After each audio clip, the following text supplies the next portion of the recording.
I don't ever want to get in the situation where I'm complacent and I'm using other people's money for dumb things. Like if it's your own money, like sure, it's still money that's God's given you, but I earned it type thing. And then the other thing was I also didn't want to like limit what I was doing based on money. Like I was like, well, if I can make my own money, then I can control how much I make, which means then I can do as much as God wants me to work and wants me to earn, etc. Hi, I'm Justin Buonomo, and this is Wisdom is Wealth. Wisdom is Wealth is designed to give you guys practical insights, modern strategies, and even timeless philosophies around gaining wisdom in your life. The wiser we get, the wealthier we will become. This podcast really is inspired by the book of Proverbs in the Bible, which was written by King Solomon, who prayed to God for wisdom and as a byproduct became the wealthiest person to ever live. If he was still alive today in present day, he'd be worth $1.3 trillion with a T. Not because he prayed for wealth, but he prayed to God to give him wisdom. And as he grew wiser, as a byproduct, he grew wealthier, particularly financially, but not just stopping there, in every facet of his life. And in my own life, I have realized that the wealthier I become, it's truthfully just because I have become wiser in life. I'm gonna bring on guests that are incredibly successful, incredibly amazing human beings, and have an amazing financial wealth that they've grown for themselves. And they're gonna share wisdom on their life experience in totality in hopes that something becomes valuable for you to implement in your process, in your life, and in your journey, and see how wisdom truthfully is wealth. Hi, everyone. Welcome back to another episode of Wisdom is Wealth. I've got my boy, Zach Schubert, here with me today. I'm going to read his bio, which just does not do this man's story justice. But after that, we'll get into some questions, which I'm excited to be able to have Zach share his story, because I think it's just such a beautiful representation of God being with us at all steps of our journey. And so Zach Schubert is an entrepreneur, investor, Christian leader, and speaker. He leads and invests in multiple companies, and his focus is simple: steward opportunities well, create measurable growth, and build with eternal purpose. He believes companies can thrive without compromising their integrity, leaders can succeed without losing their faith, and impact can reach beyond what we build today. Zach owns 5+ companies that span digital marketing, SEO, Amazon growth, and agency development. Each company operates with a shared commitment to excellence, results, and impact. For Zach, business has always been a tool for impact. That's why he supports organizations like the Mailbox Club, World Vision, and Take Hold Church, and why he is launching his own non-for-profit in 2026 to expand this mission even further. Most importantly, Zach leads with his faith first, and his foundation is rooted in Jesus.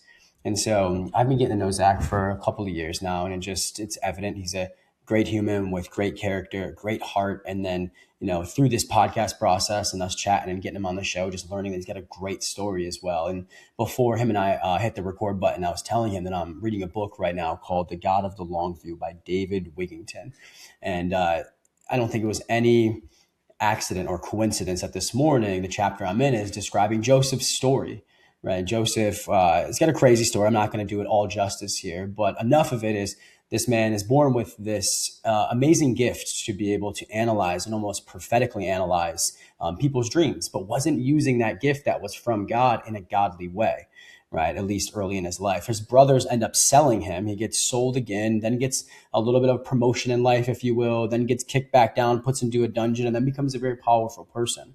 Again, not his story in totality, and it's not fully inclusive of all the details, but it was just this story of massive ups and downs where he could have questioned what God was doing in his life. He could have questioned why God thought or God brought him into certain places, but instead just remained confident that God was with him in all stages of his life. And as I get to know Zach's story more and more, it reminds me so much of Joseph's story. Right, for all the great reasons, man. And I think it's just a beautiful story, and I'm honored to have you here today to at least share a piece of it. So thank you for being here, brother. Yeah, of course. Mostly just the part of spending lots of time not using what God gave me and mucking around in the mud. Welcome to the club, man. Welcome to the club. And I think you've done a really good job figuring that out, man. I love the quote, you got to be young and dumb to be old and wise. And I think being young and dumb, a big part of that is having these gifts from God, but not utilizing them the right way for the right motives and for kingdom purposes only. And so But something cool about your story is that you moved to Argentina from California to help with nonprofits. And while you were there, you thought that your life's work was going to turn into, I believe, childhood education in third world countries. But you had a moment where you realized you wanted the freedom to innovate, not just follow orders. And it seemed like it maybe wasn't available to you in that situation that you were in at that moment. Can you talk through like what that meant to you and how you acted on that feeling that you got, like, I want some freedom to innovate here and I don't know if this is it. Yeah, I mean, for me, it didn't start like that necessarily. It originally started where I originally went there to go to Bible school, went there, and then I stayed as a missionary for a while, left, mucked around in the mud for a little bit, then came back. Um, and I decided that since it was the place that I felt like I was following God the best, Mm, that I wanted to basically go back there. And so I was like, okay, well, let me go back to Argentina. This was right during COVID.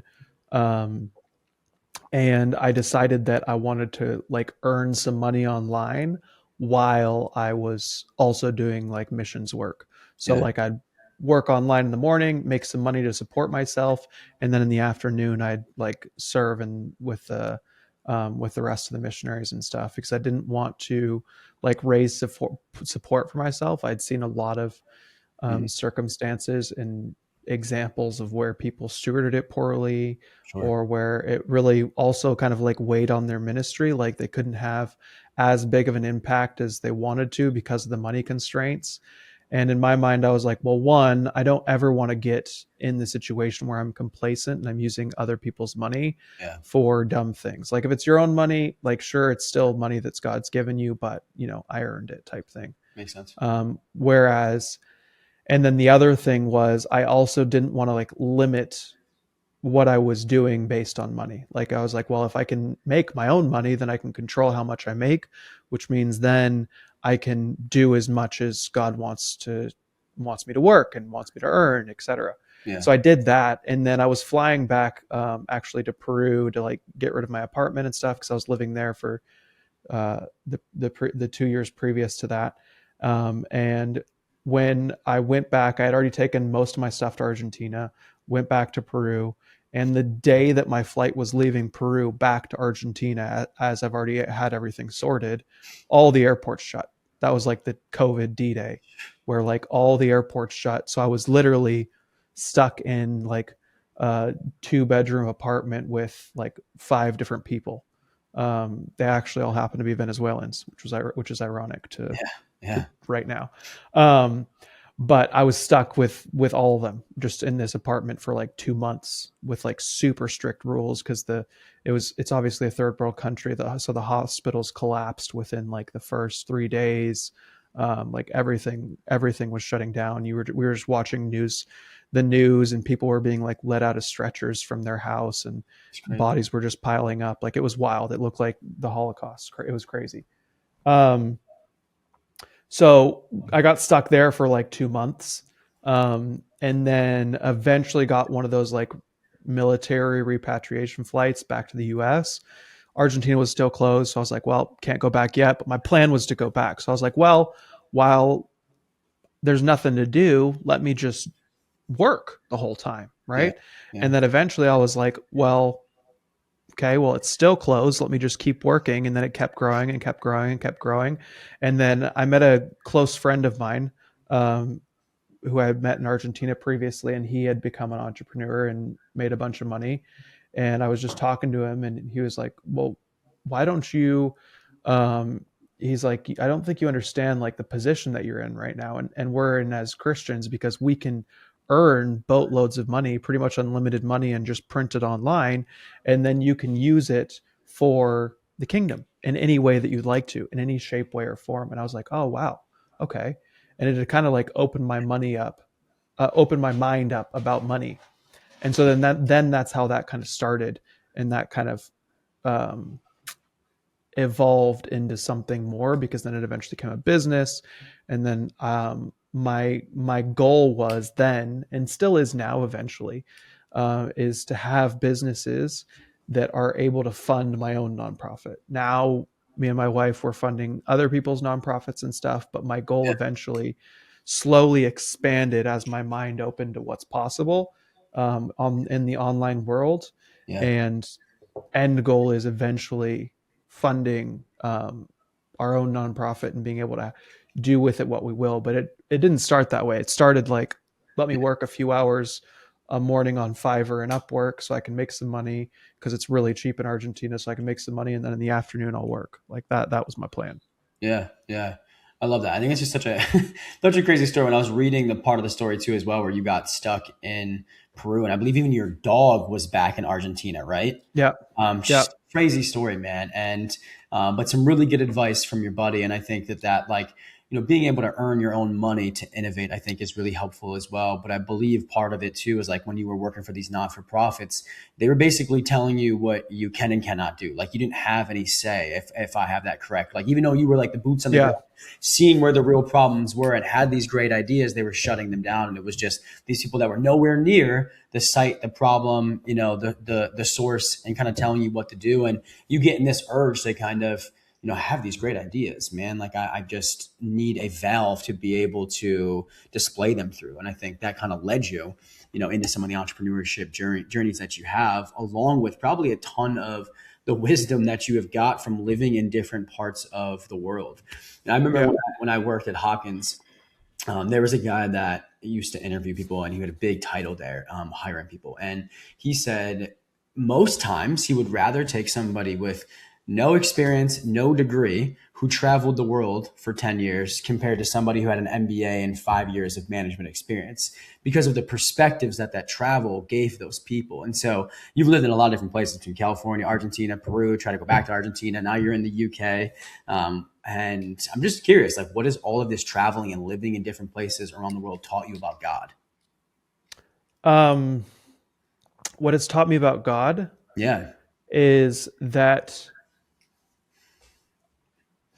I think culture plays a lot into how people relate with God.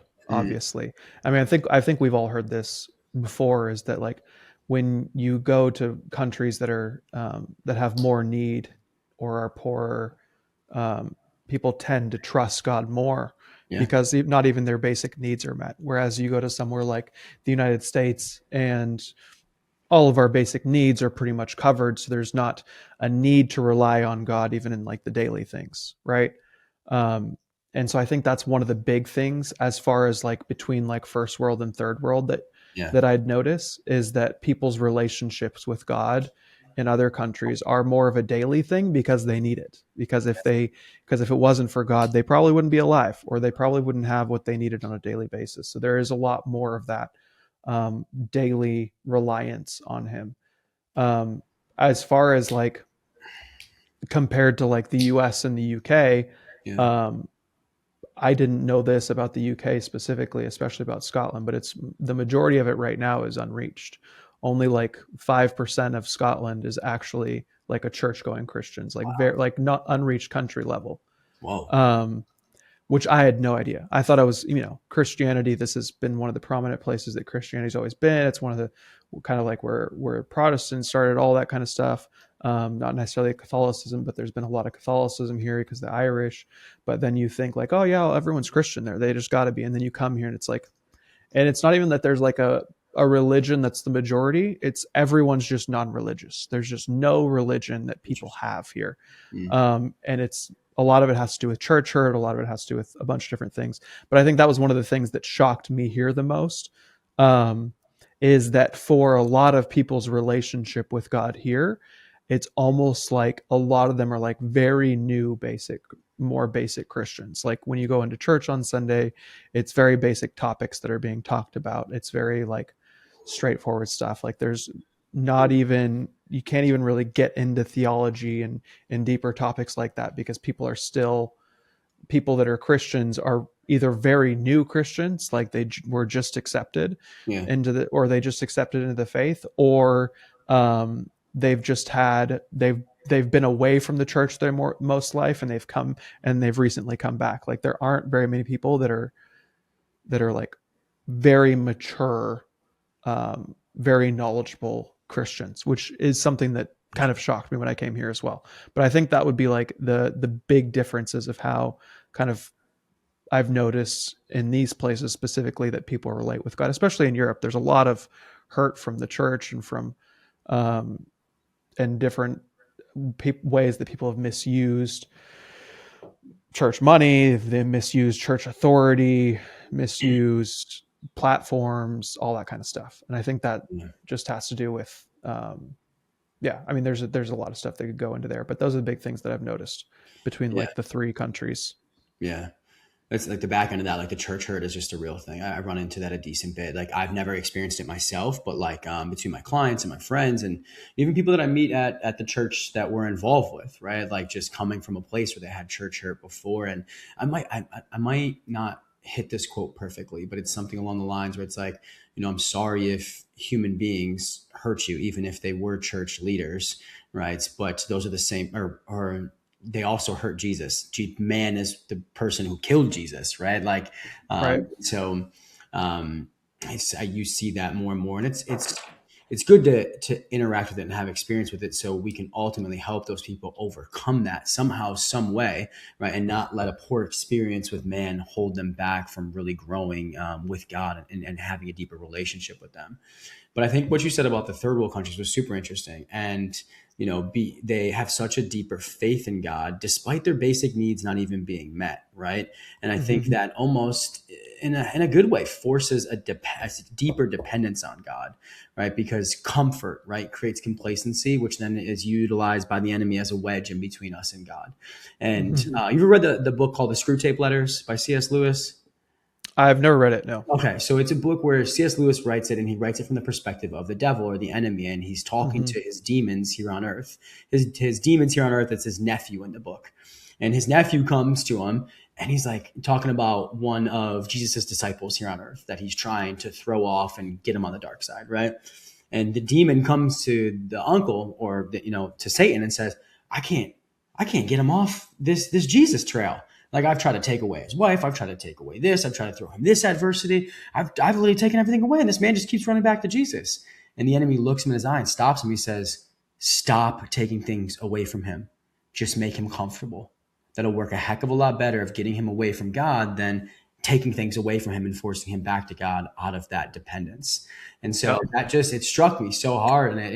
And while it's surprising at first when you hear that those people in the third world countries are just so much more dependent on God, or so much more, their faith is so much deeper.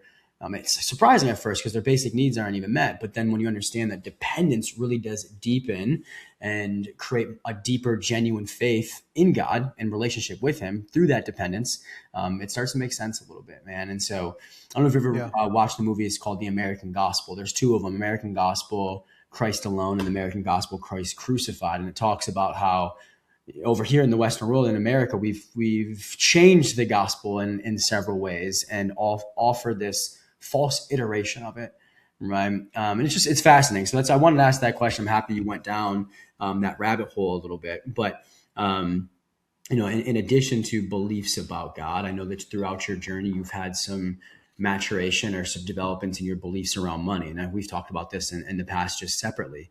But while living in South America, you developed a false belief that like money was stupid, evil, or not Mm-hmm. useful. But then you had an epiphany, and you've mentioned a little bit so far, epiphany or a run-in with the truth, which is actually that money is a great tool, just a terrible God. And can Mm-hmm. you talk through that transition of beliefs a little bit from like thinking money's stupid to realizing it's actually a good tool that can be used for kingdom purposes? Because I think so many people struggle with that gray area of money, man. Like what I mean by that is like, no, it shouldn't be idolized, right? But it also shouldn't be ignored, neglected, and disrespected. It's kind of like, and then I'll shut up here and let you answer the question. But it's kind of like God calls us not to idolize our marriage or idolize our significant other, but He's also not asking us to ignore it, neglect it, or disrespect it. You wouldn't get best results or good results at all, right? And so, can you talk about that transition a little bit when it came to those beliefs? Yeah. I mean, obviously, I went head on into like the nonprofit world, so like that's the mentality that I had too. Is that like money should just be used for that type of stuff. Um, and then I saw a lot of misuse, as I was saying, of money as well.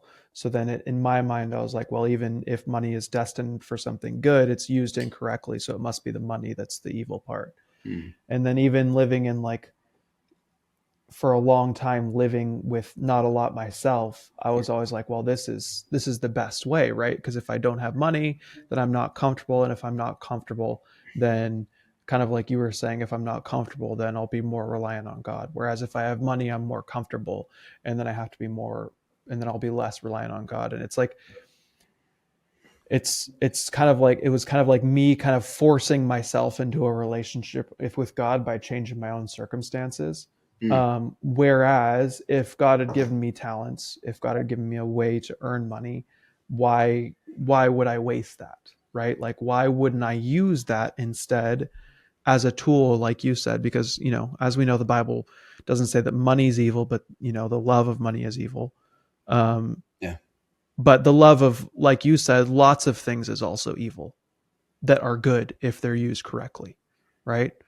Um, and so that's kind of the transition. And that friend as well that I was mentioning, where he had told me, like, you have the ability to make loads of money online, and there are lots of people that make loads of money online that use it for evil, Mm, right? And he's like, there are also lots of people, and you can be one of those people that makes loads of money and then uses it for good. Which oftentimes in the Bible, a lot of people have um, been supported by people that were wealthy. mm, And a lot of the missionaries that I knew, even in South America, were supported by people that were wealthy. And a lot of the school that I went to, the Bible school, was built by people that were wealthy.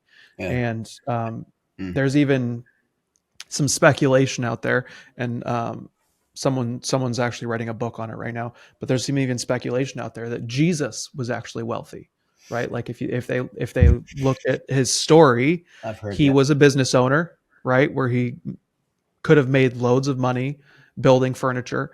But even when they like talk about, like, when they tore his robe off of him before he went to the cross, like, they cast lots for it, meaning that it was probably valuable, right? Meaning that it wasn't some, but we all imagine Jesus as like, oh, this poor guy that walks around in sandals and torn clothes, and then that's why people are looking at him that way. But he had nice things. He was able to pay for food for all of his disciples all the time. Sure, he probably got it for free in lots of places, but he was also paying for lodging. He didn't stay for free everywhere he went. You know what I mean? So there was some funds that he had access to from something, right?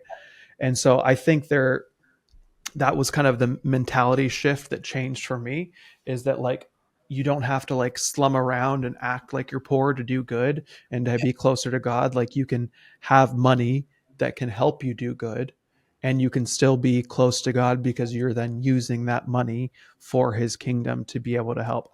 And I don't know if that fully sums it up, but that's kind of where my mind went when you asked that question. I think it's great though. I think it's great. There's a lot of good stuff in there. I think again, you help identify that gray area where, and another way to identify that gray area, it's the happy medium. It's where God, I love saying God's in the gray area, or my pastor says God's the God of the third truth, right? Like, and in this situation, there's prosperity gospel, there's poverty gospel, which are both missing the mark, and then there's the truth in the middle, right? And prosperity gospel is, thinking God owes us something, right? Like doing things to be rewarded, wanting more money for selfish, needy, or selfish Mm-hmm. and greedy desires, right? It's not really much to do with the kingdom, right? Idolizing money, finding our worth and our security and our trust and our identity in it. Right? That's obviously missing the mark, right? And then there's the other swing, what people swing the pendulum the other way, which is poverty gospel, which is like almost making poverty more holy. Like it's making money evil in totality and stay away from it by any means. And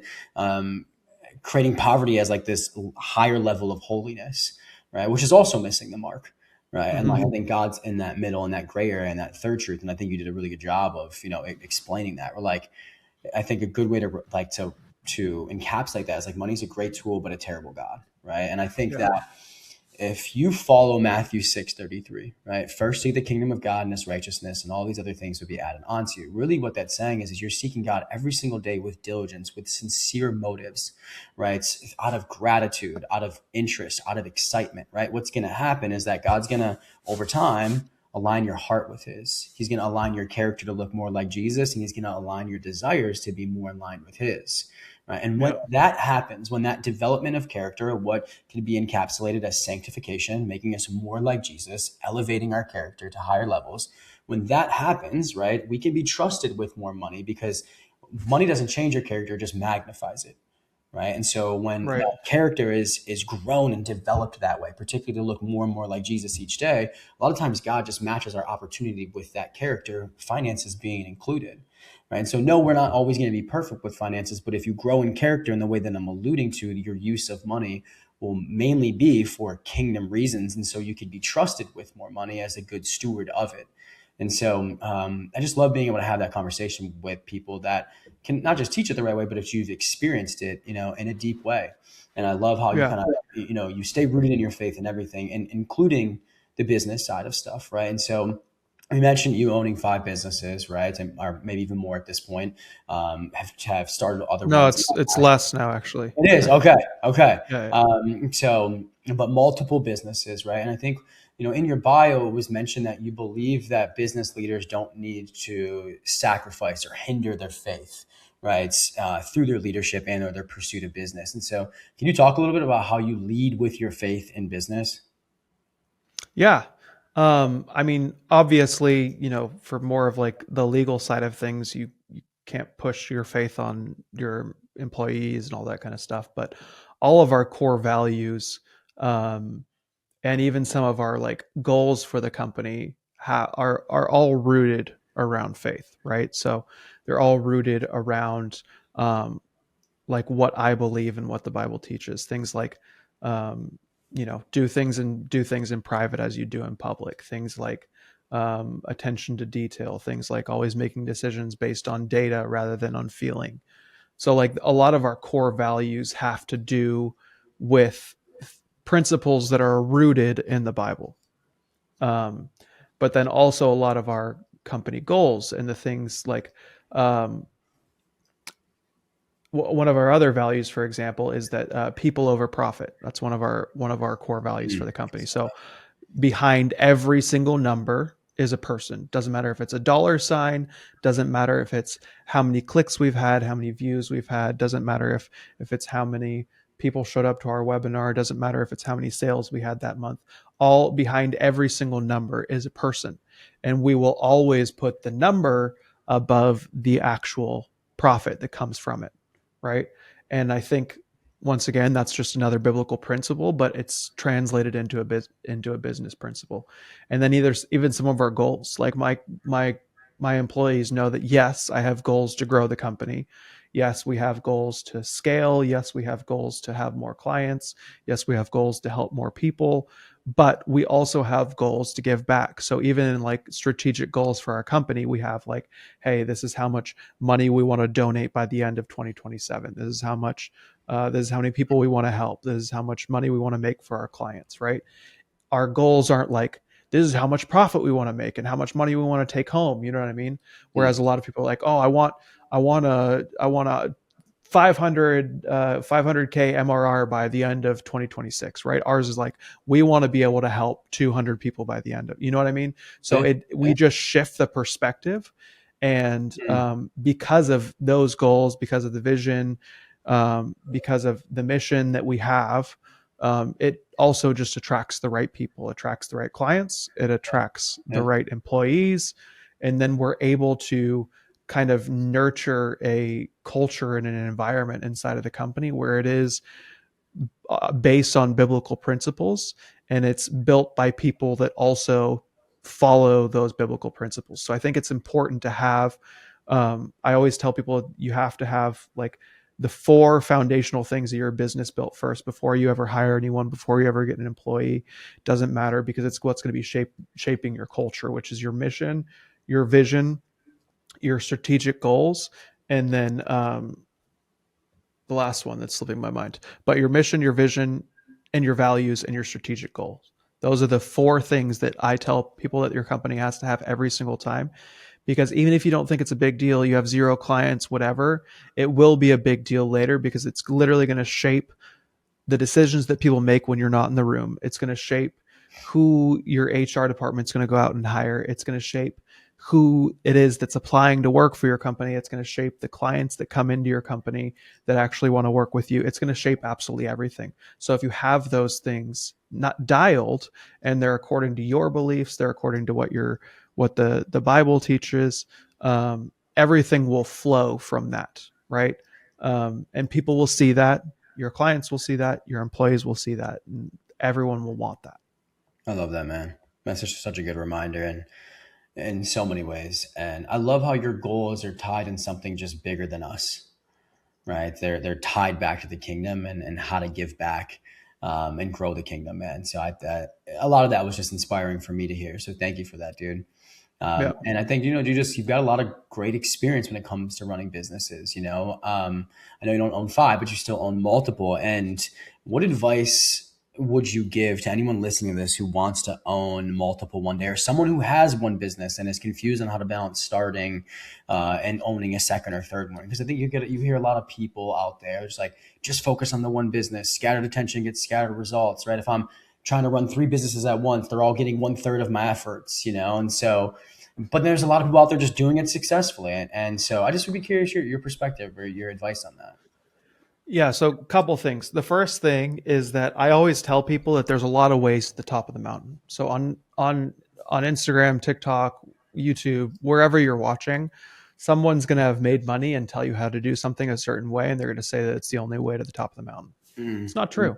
There's Yeah. 100 ways to get there, and I I believe that everyone is unique, everyone is made unique. Therefore, there is a unique way for you to get to the top of the mountain that is unique to you, that is unique to how you operate, the type of person you are, and the way that God made you, right? Everyone does things differently. Even if you look at like Jesus' disciples, every single one of them was different. Every single one of them had a ministry in a different way. Every single one of them went to a different place. Yeah. And every single one of them reached people in a different way. Some were more harsh, some were more soft. Doesn't matter, but they all did the same thing. They were all after the same purpose, right? It's the same thing with business. Mm. So if someone comes to you and they say, hey, only focus on one thing, and the only way to be successful is focusing on one thing, it's because that's what works for them. And it's because that's what made it for them. It might not work for you. Doesn't mean it does, doesn't mean it doesn't, right? For me specifically, I have rampant ADHD. So I like to have multiple things to focus on at the same time, because if I do one thing, I'll get bored and I'll stop doing it. You know what I mean? So I like to have multiple things to work on. And sure, my attention's scattered, but it's scattered in equal directions so that those things are building up equally at the same. If I was on just one thing, absolutely that thing would go 3 times faster. But guess what? It's in 3 different ways so that both of those are growing the same. You know what I mean? I understand. So that's the first thing, is that there is not a correct way to the top of the mountain, in my opinion, ever. I think everyone's different. I think everyone's going to get there differently.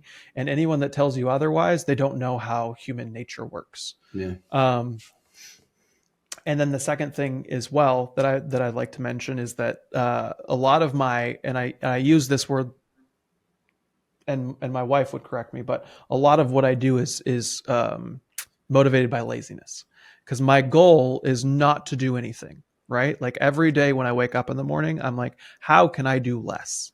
How can I do less work? And so I'm very, very motivated by laziness so that I can get to a point where I'm not the one doing the actual work. So each month I'll literally sit down and I'll write down the things that I'm doing on a regular basis. And I'll say, okay, I'm just giving examples. I'm posting on social media every day.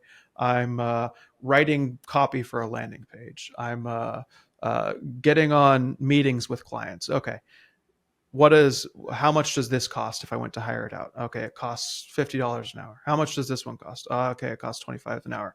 And then I look at how much I make and I'm like, okay, well, what of those things are less than what I make? Okay, that one's less. Great. I'm going to go hire that one out so that then I can take that extra time. Sure, I've invested the money, lost some extra money, but then that time that I'm saving from not doing that anymore, I can go spend doing something else that makes more money. Right. And so I'm very motivated by doing as little work as possible, as little of the company relying on me as possible. And that's just my way of, calling it leverage. But for me, it's like my big goal is I don't want to do anything that I don't want to do. Otherwise, I wouldn't be in business. I'd go work a desk job if I wanted to do what I didn't want to do, right? I own a business so that I can do whatever I want, right? That's just the reality of it. So that I don't have anyone telling me what to do, so that I don't have hours that I have to work, and so that I can make as much money as I choose to make, because that's the reality of how the online world makes. You can make as much as you want, and so that's what motivates me, is the laziness of, if I want to go and do a road trip in Europe for a month, for the whole month of December, which I just got back from, and not work for a single day, I want to be able to do that. How can I get my company to that point? And then that's basically how I take it every single day, That's good, man. personally. That's good, man. Like that motivation, whether your wife would correct you on the word or not, I get what you're saying. And that motivation then dictates your priorities and how you utilize your time, energy, and your resources in totality to build systems that allow you to Yeah. have that freedom, or that laziness, as you would call it. And so that is a key skill to being able to not only start, scale, manage, and optimize multiple businesses.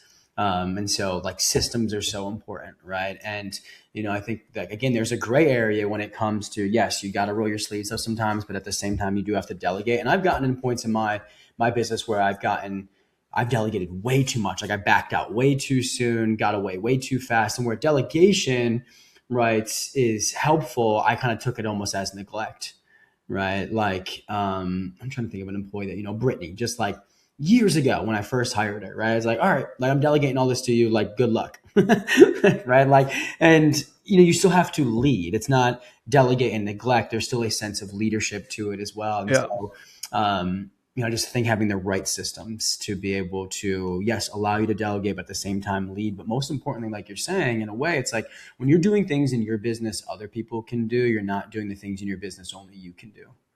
Right. So Exactly. I think there's just such good And advice. it's not the same for everyone, right? Like I said, there's 100 ways to the top of the mountain. My Absolutely. friend Eddie Malouf, he likes working 18-hour days every day of his week. Yeah. I don't want to work 18-hour days. I want to work a 2-hour day. Yeah. Like, that's my goal. And so, like, I'm very motivated by not working, whereas you might be the guy that likes to grind 18 hours every single day. Yeah. Go for it. That's you. Do Yeah. it. Take advantage of it. You're going to have more profit. You're going to make more money. Um, Yeah. but it's just, everyone's different. Yeah, then there's just the three currencies though: your time, money, and your energy, right? So, like, while the person that's grinding might have more profit when it comes financially, like a situation like yours got a little bit more maybe less profit financially, but more profit time and energy wise, right? And, Right. uh, Which is what I'd personally prefer. yeah, yeah, and that's great. You just have to ask yourself. I love the question when it, like, we take our clients through this. I teach us on the biblical wealth workshops when, like, we get to retirement planning. It's like, when do you want to retire by? Or a different way to answer that question is, what do you want your life to look like? Right. And then based off the answer to that question, then you must design your approach to equal that outcome. Right. And Hmm. so you care more about the profit margins of your time and your energy, and you're willing to sacrifice a little bit more money to create that outcome for your life. And so I went through my phases for sure. I think during the summer, I like to work a little less. I'm a big golfer. Love to get out there. Definitely skipping out on a Friday, probably every Friday, to get out on the golf course. But I like, anywhere from like 6 to 8 hours. I'm fine, and just really works well for me. My routine that I'm really finding, man, is I wake up, around 6 o'clock. Some days a little bit earlier, some days a little bit later, right? And the first 4 hours of my day, I'm just spending with God, in scripture and prayer, reading, exercise, and doing all the things to make me more like Jesus, if you will, right? And then getting my day started around 11, 12 o'clock and working until 6 or 7 and checking out and having a couple hours for family time at night. That's what's working for me right now. Taking off on the weekends unless I absolutely need to do something. And, I think just over time, over trial and error, and over deep prayer and wise counsel, I think what Zach and I are saying here is you'll find what approach works for you, but just make sure it's the input that is needed to create that desired output that you want for your life. Yeah. And so, Zach, I think you gave a lot of great input today to help people. Yeah, I mean, because we live in a world where people will say, "Oh, that's lazy. Why are you starting so late? Oh, and then there'll be some that say, "Oh, you should finish earlier to spend more time with your family." Unless, Yeah, you know what I mean? yeah, You're never going to make anyone happy by your routine, so it's really up to you. yeah, It's through thought and prayer and seeing what best works for your personality. yeah. It's got Amen. to work for you. Yeah, I think that's just such a good point. Like deep prayer, reading scripture, spending time reflecting, right, and just asking God, like, is this what you have for me? Is this schedule from you, right? And if there are places you want me to alter, change, enhance, please make that known. Hmm. Right? And so, anyways, man, There just a will lot be of great, seasons. great input today, brother. I appreciate you coming on the show. As we wrap up here, brother, where can people find you and connect? Just on Instagram is best. It's Hey Zach Schubert. That's probably the best place. Awesome. Awesome. Sounds good, man. Well, we appreciate you being here, brother. Any last final words for the audience before we wrap up? Last final words. I mean, I think one of the things that I harped on a bit, which is I think it's important to remember, is that there's a lot of noise on the internet. A lot of people telling you that there's ways you have to do certain things, and just remember that there are a lot of ways to the top of the mountain. Yeah. Based on whatever your goal is, based on whatever your ambition is, there's lots of ways to get there. So just because one person says that that's the best way doesn't mean that it's the best way to you for you. And I think we miss that a lot in the online world because everyone's like, do this, do that. This is what worked for me. And then you go and try it and it doesn't work for you. And then people get discouraged. They're like, it doesn't work. No, it's not that it doesn't work. It just means that it's not the method that you should be using. And so I think a lot of people either give up early or call people scammers or whatever it might be just because it didn't work for them. And I think it's important to remember, like I said, that there's just lots of ways to get there. Yeah. Yeah. That's such good advice, man. Thank you for leaving us with that by reiterating that and just run your race. Run your race. Mm-hmm. So Zach, thank you so much for being here, brother. And thank you everybody for coming back to another episode of Wisdom is Wealth. Whatever platform you're listening on, like, subscribe, comment. And if you know somebody that would benefit from this episode, please share it with them and allow God to speak through us and through Zach to them. We'll see you in the next episode.